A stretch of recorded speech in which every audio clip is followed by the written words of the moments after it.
धन्यवाद करूंगा कि मीडिया हमें कवरेज करने आई है और मीडिया के ही कारण सबको पता चलता है कि शहर में क्या हो रहा है या सराउंडिंग में क्या हो रहा है। तो मैं आपका दिल की गहराइयों से धन्यवाद करता हूं। और ये प्रेस वार्ता आज रखी हुई है कि हम डॉक्टर जितेंद्र सिंह जी से मिलने गए थे, पीएमओ मंत्री हैं। तो हमें डाउट था कि सुनने में आ रहा था कि जहाँ एक बैटरी को आरसीए लगा रहे हैं और दूसरा अपने बाणगंगा वाला जो प्राचीन पुल है यहाँ बाणगंगा, यहाँ माता जी ने केस धोए थे और प्राचीन मंदिर चंदपात का भी आता था, उसको तोड़ने की बात चल रही थी। तो इन्होंने कोई डिक्लेयर किया था कि 3 तारीख को हम पुल तोड़ेंगे। तो उसको लेके हमने डॉक्टर साहब से बात की थी। तो डॉक्टर साहब ने सीओ साहब को फ़ोन भी किया था कि ये मेरे पास ऐसे डेलीगेशन आया है कटरा से, तो आप इनसे मिलें और बात करें। और सीओ साहब को कहा और फिर हमने सीओ साहब से अप्रोच की, लेकिन सीओ साहब किसी वजह से व्यस्त थे, बीच में दिल्ली भी चले गए थे। तो आज उन्होंने बुलाया था, तो आज उनसे बैठ के बात हुई हमारी। तो उन्होंने बोला कि बताएं प्रभात जी क्या है। तो हमने उनको कहा कि हमें ऐसे से ये अगर आप ब्रिज तोड़ते हैं तो हमें इससे प्रॉब्लम हो जाएगी। एक तो आस्था के साथ खिलवाड़ है, क्योंकि आप अगर कोई कहता है कि 1 महीने में बन सकता है तो 1 महीना में इम्पॉसिबल है बनना। तो हमने कहा उसको कि आधा आधा करके आप बनाएं उसको। डेवलपमेंट के हम खिलाफ नहीं है, डेवलपमेंट होनी चाहिए।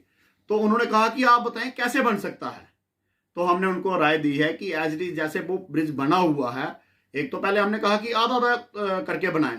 फिर हमने कहा कि अगर आप उसको बनाना ही चाहते हैं तो वैसे भी अगर आप उसको तोड़ते हैं, उसमें सरिया जो कंक्रीट वो तो वेस्टेज है, आप उसके ऊपर ही गार्डले वगैरह डाल के, सरिया डाल के उसके ऊपर आप लैंडर डालें और नीचे आप अच्छे मजबूती से पिलर दें। तो उन्होंने कहा बिल्कुल श्योर किया। उन्होंने कहा कि हम ऐसे ही उसको वो करेंगे, जब भी करेंगे ऐसे ही होगा। तो दूसरा हमने जब बैटरी कार की बात की तो उन्होंने कहा पहले हमारा प्रोग्राम था, अब कोई ऐसी प्रोग्राम नहीं है।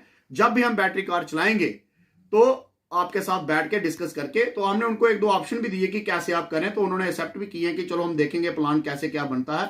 तो इसमें हम उनसे जो नीचे डिप्टी सीईओ हैं उनसे भी हम मिले हैं, उनसे भी हमने बातचीत की। तो उन्होंने भी यही कहा कि हम आके देखेंगे कैसे क्या हो सकता है। तो बाकी डीडीसी मैडम ने भी बात रखी है, तो मैडम बताएंगी। मेरे साथ पूरी क्लियर बातें हुई थी कि हमें कहा गया था श्राइन बोर्ड की तरफ से यो वहाँ स्टॉप है। अभी सीओ साहब भी मुझे कह रहे थे कि भाई साहब उसका नाम बताएं जिसने आपको ये कह दिया। तो मैंने कहा भाई साहब आप आईएएस अफसर हैं और एक छोटा मुलाजिम या कोई भी है, हम किसी की अगर रोजी रोटी लगा नहीं सकते तो बिगाड़ने की वो हम सोचेंगे भी नहीं। तो मैंने उनको वो ऐसा कुछ कहा नहीं, लेकिन हमारी बात हुई थी। उन्होंने कहा था, जैसे मैंने उनका धन्यवाद भी किया सीओ साहब का, जैसे वो रेन वाटर जो गंदा पानी जो नालियों का जो गंगा में आके मिल रहा था, तो मैंने उनको बताया कि यहाँ से लोग गंगा जल भर के लेके जाते थे, माता ने यहाँ पे केस धोए हैं। तो मैंने उनका धन्यवाद भी किया। सीओ साहब बहुत अच्छा काम कर रहे हैं, इस चीज के हम बिल्कुल खिलाफ नहीं है। लेकिन देखो, अगर ब्रिज टूटता है, जब हमें पता चला ब्रिज टूटता है, तो वहां एक तो आस्था के साथ खिलवाड़ होता है, दूसरा वहां 1600-1700 शॉप्स हैं और वहां उस पंचायत का मैं पंच भी हूं और युवा मोर्चा बीजेपी जो युवा विंग से मैं युवा अध्यक्ष भी हूं जिला का। तो मुझे सारी चीजें वहां देखनी पड़ती हैं और प्राचीन मंदिर चंदपात का मैं अध्यक्ष भी हूं।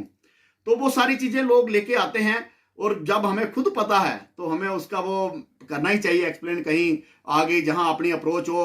अब पीएमओ में बैठे मंत्री वही अब सब कुछ है, तो हम उनसे ही बात करते तो बात बनती। तो उन्होंने सीओ साहब को कहा, तो उनका तोड़ना या नहीं तोड़ना वो मायने रखता। जब एक बार केंद्रीय मंत्री के पास बात पहुंच गई तो उन्होंने उसका शार्ट आउट कर दिया और सीओ साहब को कैसे उन्होंने रिक्वेस्ट की, कहा, लेकिन उसका जो है सोल्यूशन निकल गया। तो हम खुश हैं सीओ साहब से। कोई र्यूमर श्योर था, लेकिन अब अगर कोई कहे र्यूमर है तो हम किसी का मुंह पकड़ नहीं सकते, हम किसी को कुछ कह नहीं सकते। लेकिन ये है कि आपने पहले भी देखा होगा 2-4 साल पहले जब एजिटेशन हुई, तो अगर वहां एजिटेशन करवाई, जब मेरे साथ जो लोग जुड़कर एजिटेशन की, तो उसका रिजल्ट देख लिया हमने। बाणगंगा लंगर के पास एक लिंक लगवा दिया कि सारी यात्रा दर्शन ड्योटी पार करके जाए। वहां से यात्री का मन है वो न्यू ट्रैक से जाए या जो नेचुरल ट्रैक है यहाँ आस्था के साथ जुड़ा उस ट्रैक से जाए। तो हमारा ये है, हमारी सियासत या हमारी लीडरी उस तरीके की नहीं है कि लोगों को गुमराह करना या झूठ बोलना। और हमारी पार्टी में, संगठन में ये सिखाया भी जाता है कि झूठ का जो होता है वो नैया पार नहीं होती। सच बोलो, थोड़ा बोलो, जितना हो सकता है उतना करो। तो बिल्कुल र्यूमर नहीं था, जो बातें थी वो मैंने आपके आगे रखी। और सीओ साहब को भी मुझे मौका मिला और उन्होंने बुलाया तो हमने उनके आगे बात रखी, तो सारी बातें क्लियर हो गई। देखें, ये तो डिपार्टमेंटली है अब जैसे उनका मन होगा। अब देखो श्राइन बोर्ड को अब इतनी बड़ी बात बनी है, अगर सीओ साहब पूछ रहे हैं कि कैसे क्या हुआ, तो इसका मतलब है कि अगर केंद्रीय मंत्री फोन कर रहे हैं तो एक बहुत बड़ी बात है। अभी अगर मैं कहूं कि मेरे कहने से पुल का काम लग जाएगा या रुक जाएगा, वो तो इम्पॉसिबल है। मैं एक मामूली सा पंच हूं। पंच होता क्या है? मैं तो मतलब कि मुझे पता है ना पंच क्या है। पंच और सरपंच की कोई इतनी वो नहीं है, लेकिन अब मैंने बात वहां रखी जहां वजन है, सोल्यूशन निकलना चाहिए। सबकी रोजी रोटी का सवाल है। अब मेरे साथ रमन जी गए थे, उनकी कम से कम 80 के 85 शॉप्स हैं, बड़े बड़े शोरूम्स हैं। विक्रम जी गए थे, 150 दुकान है इनकी। अब सारे हमने बैठक की थी लोगों के साथ, जैसे हमारे और भी कुछ लोग हैं, सबके साथ हमने बैठक करके फिर हमने डॉक्टर साहब से बात रखी कि ये आने वाले दिनों में ये प्रॉब्लम आएगी। तो सबने कहा नहीं, ये मतलब बात करनी चाहिए, हल निकलना चाहिए। नमस्कार, जय माता दी। सबसे पहले मैं आपका बहुत बहुत धन्यवाद करती हूँ। देखिए, प्रॉब्लम्स तो अभी तो हमें कोई नहीं आ रही है। जितने भी काम हैं, पहले तो 1 ही साल हुआ है अभी, तो हर पंचायतों में काम लगे हैं।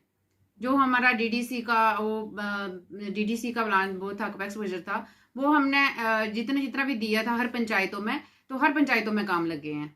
तो अभी तो प्रॉब्लम तो कोई नहीं आ रही है वैसे। हाँ बिल्कुल, हमने हमारी जो काइंडली पंचायत है वहाँ पे स्टेडियम बन रहा है, वो डीसी साहब भी वहाँ पे गए हुए थे।